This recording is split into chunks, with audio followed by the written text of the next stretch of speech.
తొలి 2 పర్యాయాలు చేజారిన test championship ట్రోఫీని ఈసారి ఎలాగైనా ఒడిసి పట్టాలని పట్టుదలతో ఉంది టీమిండియా. అయితే అందుకోసం ముందుగా ఫైనల్ చేరాలి.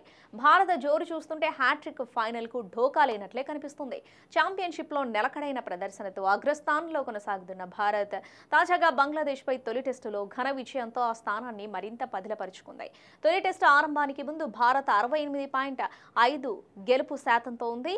బంగ్లాను చెన్నైలో 280 పరుగులతో చిత్తు చేయడంతో ఆ శాతం 71.67కు చేరింది. ఈ విజయంతో భారత్కు 12 WTC పాయింట్లు వచ్చాయి. ఇక ఆస్ట్రేలియా 62.50 గెలుపు శాతంతో రెండో స్థానంలో కొనసాగుతుంది. తనకంటే తక్కువ ర్యాంకులో ఉన్న బంగ్లా చేతిలో ఓడిన మ్యాచ్ను డ్రా చేసుకుని ఉన్న భారత్ గెలుపు శాతం తగ్గేది. చెన్నై టెస్టు ముగిసిన తర్వాతి రోజే శ్రీలంకలో న్యూజిలాండ్ టెస్టు మ్యాచ్ ఓడింది. ఈ విజయంతో శ్రీలంక కివీస్ను వెనక్కి నెట్టి మూడో స్థానాన్ని ఆక్రమించింది.